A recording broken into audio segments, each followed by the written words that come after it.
বাস্তব কি? তাহলে বাস্তব বলতে বোঝায় বস্তুর সঙ্গে ত্রিসত্যের যে সম্বন্ধ তাকেই বলে বাস্তব। তাহলে বস্তুর সঙ্গে ত্রিসত্যের সম্বন্ধ বলতে কি বোঝায়? বস্তুর সঙ্গে ত্রিসত্যের সম্বন্ধ বলতে বোঝায় যে ত্রিসত্য রয়েছে, তাহলে প্রকৃতি, জীব ও ঈশ্বর, এই সত্যের যে সম্বন্ধ বা কিভাবে এই ত্রিসত্যের যে বন্ধন রয়েছে, এই বন্ধনটাকেই বলা হচ্ছে বাস্তব। তাহলে যখনই পরমার্থ থেকে যা প্রকাশ হয় সেটাই হচ্ছে বাস্তব। তাহলে বস্তুর সঙ্গে ত্রিসত্যের সম্বন্ধ কীরকম? যে কোনো একটা বস্তু সেটা ক্রিয়াশীল হয় কিভাবে?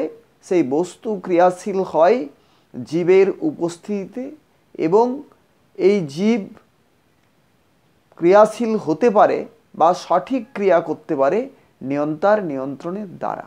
তাহলে প্রকৃতি, জীব, ঈশ্বর এভাবেই যখন এক সারিতে আসে এবং এক বন্ধনে যুক্ত হয় বা আবদ্ধ হয়, তখনই সেটা হয় বাস্তব। তাহলে কোনো একটা বস্তু, সেই বস্তুর সঙ্গে জীবের যে যোগ, তার সঙ্গে যে পরমাত্মার যোগ, এই ত্রিযোগটাই হচ্ছে বাস্তব। একটা বাদ দিলে সেটা অবাস্তব। তাহলে পরমার্থভূত যা, তাই হলো বাস্তব। পরমাত্মার যে ভাব, পরমাত্মার যে গুণ, সেটা যখন প্রকাশিত হয় তখনই সেটা হয় বাস্তব। তাহলে বাস্তব বলতে কি বোঝায়? বাস্তব বলতে বোঝায় যা সত্যার্থ, যেখানে সত্য অর্থ যুক্ত থাকে। সত্য ছাড়া বাস্তব কখনোই বোঝা যায় না। তাহলে সত্য বলতে কটা সত্য রয়েছে?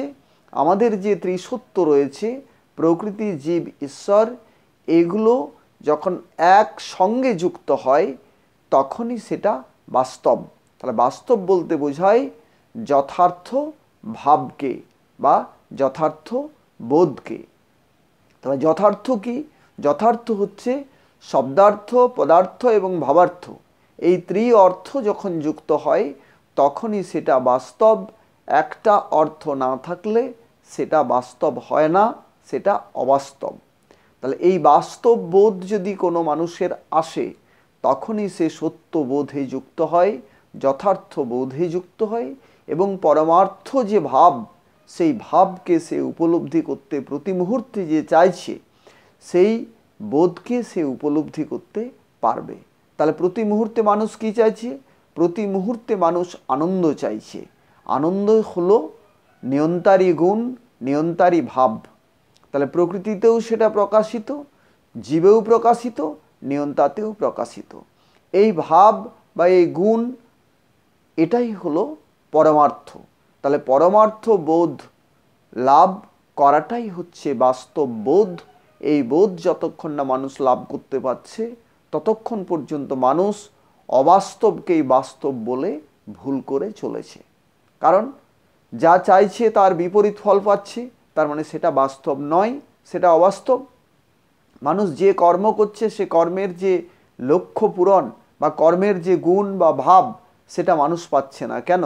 বিপরীত কর্ম করার জন্য সত্যযুক্ত কর্ম করছে না, যথার্থ কর্ম করছে না, ভাবকে লক্ষ্য করে ক্রিয়া করছে না, যার জন্য মানুষ সঠিক ফল, সঠিক যে বোধ, সেটা লাভ করতে পারছে না।